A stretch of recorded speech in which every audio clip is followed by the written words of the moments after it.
अस्सलाम वालेकुम। Cooking with तायरा में खुशामदीद। कैसे हैं आप सब?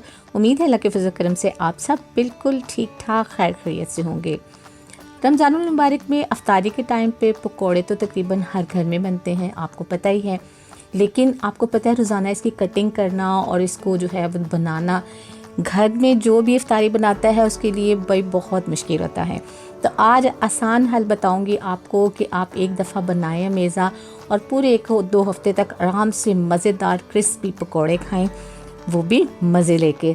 आइए देखें कि इसके लिए किन किन चीज़ों की ज़रूरत है और ये सब कैसे बनाए जाते हैं।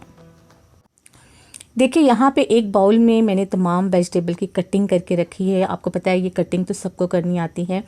ये देखिए मैंने आलू जो हैं उनको भी काट लिया है, प्याज भी काट ली हैं। इसमें मैंने पालक काटी है, सब्ज़ धनिया काटा है, सब्ज़ मिर्चें इसके अंदर काटी हैं और इनको काट के मैंने अच्छे से धो के और छलनी के अंदर तकरीबन ओवरनाइट इसको रख दिया था ताकि इसका तमाम पानी खुश्क हो जाए। क्योंकि आपको पता है कि आलू में बहुत ज़्यादा मॉइस्चर होता है और प्याज में भी बहुत ज़्यादा मॉइस्चर होता है, और अगर ये इसमें मॉइस्चर रहे तो जो भी हम बनाने लगे हैं वो हमारा बिल्कुल बेकार और ज़ाया हो जाएगा। तो उसके लिए बहुत ज़रूरी है कि ये तमाम वेजिटेबल जो हैं अच्छे से धो के इनमें से मिट्टी सारी निकाल के और फिर आप इसे छलनी में रख के ओवरनाइट रख दें, ये खुश्क हो जाएगा। अब यहाँ पे मैंने लिया है बेसन, ये तकरीबन 3 पाव के करीब बेसन है। आप चाहें तो आप ज़्यादा भी ले सकते हैं जितनी आपको ज़रूरत है। बेसन अच्छी क्वालिटी का लें, इसको मैंने अच्छे से छान लिया है। बेसन जब भी यूज़ करें अच्छे से उसको छान लिया करें, क्योंकि इस तरह जो पकौड़े बनेंगे वो बहुत ही फ्लफ़ी, क्रिस्पी और मज़े के होंगे। बेसन पे डिपेंड करता है उसकी क्वालिटी पे। चलें जी, ये बेसन हो गया। अब मैंने एक बड़ा सा बाउल ले लिया है। बिस्मिल्लाहिर्रहमानिर्रहीम बाउल के अंदर जो बेसन मैंने छान के रखा था वो डाल दिया है। बिस्मिल्लाहिर्रहमानिर्रहीम तमाम वेजिटेबल इसके अंदर मैंने डाल दी हैं। ये देखिए माशाल्लाह से बहुत कलरफुल, मज़े की, आपको देखने में भी अच्छी लग रही होंगी। अब आपने क्या करना है, इसको अच्छे से मिक्स करना है ताकि तमाम वेजिटेबल के ऊपर बेसन अच्छी तरह से कोट हो जाए। अच्छा, एक बात का ख्याल रखें कि अगर ये वेजिटेबल थोड़ी गीली होंगी, ठीक है, तो वो फिर बेसन जो है वो गीला गीला होता रहेगा, आहिस्ता आहिस्ता वो बिल्कुल उसमें मॉइस्चर बहुत ज़्यादा आ जाएगा और ये ज़्यादा देर तक फिर इसको नहीं रखा जा सकता कि ये ख़राब हो जाता है। तो अगर वेजिटेबल ड्राई हैं तो ऐसा कुछ नहीं होने वाला।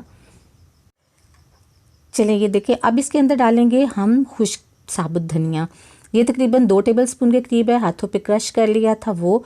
इसके अंदर डालेंगे 2 टीस्पून सुरख मिर्च, आप अपनी मर्ज़ी से मिर्च कम ज़्यादा कर सकते हैं। हल्दी इस्तेमाल करेंगे तकरीबन हाफ से थोड़ी सी ज़्यादा टीस्पून।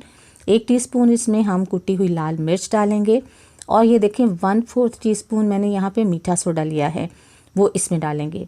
जिन्हें 3 पाव बेसन है तो उसमें 1/4 मीठा सोडा। अब इन तमाम चीज़ों को अच्छे से मिक्स कर लें। एक बात आपने नोट की है कि मैंने इसमें नमक नहीं डाला। नमक डालेंगे तो वेजिटेबल में अपने आप ही मॉइस्चर पैदा होगा और वो पानी रिलीज़ करेंगी, तो नमक नहीं डालना। अब मैंने ले लिया एक बड़ा सा बाउल और इसके अंदर ये तमाम अमेज़ा डाल देंगे। बिस्मिल्लाहिर्रहमानिर्रहीम।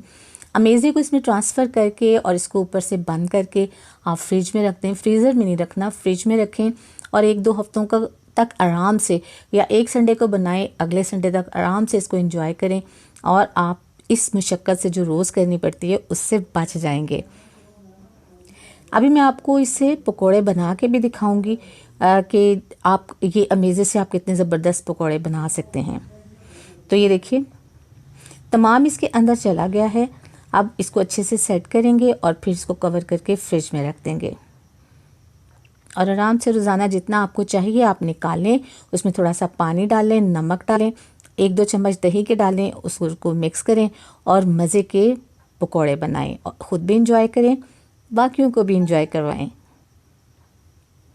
आज बनाते हैं इसी से पकोड़े। बिस्मिल्लाहिर्रहमानिर्रहीम। यहाँ पे मैंने बाउल में तकरीबन 3 टेबलस्पून बड़े वाले चम्मच जो हैं वो मैंने अमेज़ा निकाला है, क्योंकि मुझे इतने ही पकोड़ों की ज़रूरत है।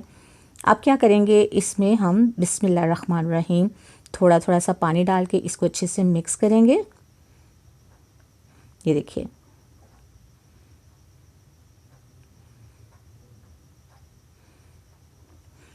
मिक्स करके इसका अमेज़ा हम इस तरह से रेडी करेंगे। ये देखिए अगर आपने 2-3 घंटे पहले इसको इस तरह भिगोना है तो फिर आपने क्या करना है कि इतना ही आपने ड्राई रखना है, क्योंकि अगर इसने पानी रिलीज़ करना हुआ तो ये कर लेगा, अदरवाइज़ जो है आप इसको ऐसे ही यूज़ कर लेंगे। तो देखिए अब थोड़ा सा हम पानी डालेंगे इसमें, और क्योंकि इतना तो अभी सख्त से नहीं बनेंगे, और अब इसमें नमक डालेंगे हस्बे ज़ायका जितने आप पसंद करते हैं। इसको अच्छे से मिक्स करेंगे। चलिए जी,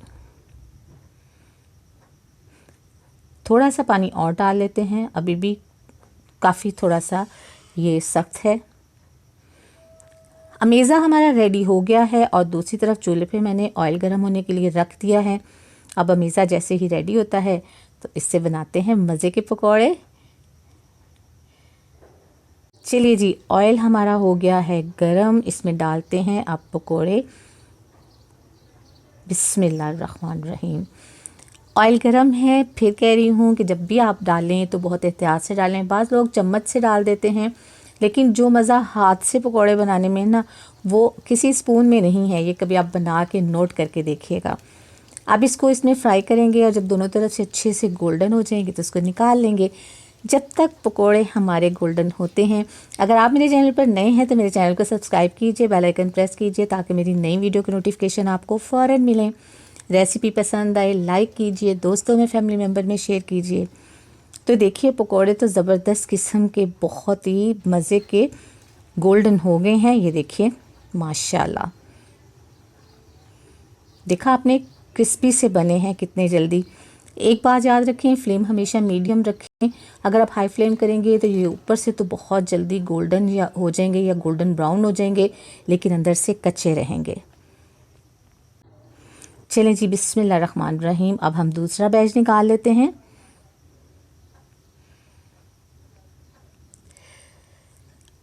आप अपनी मर्ज़ी से एक बात याद रखें कि जब भी आप कोई रेसिपी ट्राई करते हैं और आप अगर कम मसाला खाने वाले हैं, कम नमक मिर्च यूज़ करने वाले हैं, तो उसे अपने हिसाब से कम ज़्यादा कर लिया करें। लेकिन ये बिल्कुल ऑथेंटिक, अगर आप इतनी ही आप डालोगे तो पकोड़े बहुत ही आला बनेंगे, ये गारंटी है। चलिए जी, ये गोल्डन हो जाएंगे तो फिर इसको भी निकाल लेंगे। आप इसको सेंटर में एक ऊपर नीचे पलट लिया करें ताकि दोनों साइड से इक्वल कुक हों, इक्वल फ्राई हों और अच्छे से गोल्डन हो जाएं। तो देखिए जी, दूसरा बैच भी हमारा रेडी हो गया है। पकोड़े हमारे झटपट रेडी हो गए हैं, और टेंशन भी कोई नहीं है कि कल क्या करेंगे और उसके बाद क्या करेंगे। अमेज़ा बना हुआ है, जब दिल करेंगे निकालेंगे और फटाफट पकोड़े फ्राई कर लेंगे। देखा कितने खूबसूरत माशाल्लाह ज़बरदस्त गोल्डन हमारे पकोड़े फ्राई हुए हैं माशाल्लाह। चलिए जी, इन पकोड़ों को आप ग्रीन चटनी के साथ या दही वाली चटनी के साथ सर्व कीजिएगा, ज़बरदस्त हो जाएगा। कैसी लगी आपको आज की रेसिपी? अपना फीडबैक ज़रूर दीजिएगा, दुआ में याद रखिएगा, अपना बहुत सा ख्याल रखिएगा। अल्लाह ताला आपको ज़िंदगी की तमाम नेमतें, तमाम खुशियाँ अता फ़रमाए। आपकी ज़िंदगी में कोई दुख, कोई गम, कोई परेशानी कभी भी ना आए। आमीन सुमा आमीन। नेक्स्ट वीडियो तक के लिए तायरा को इजाज़त दीजिए। अल्लाह हाफिज़।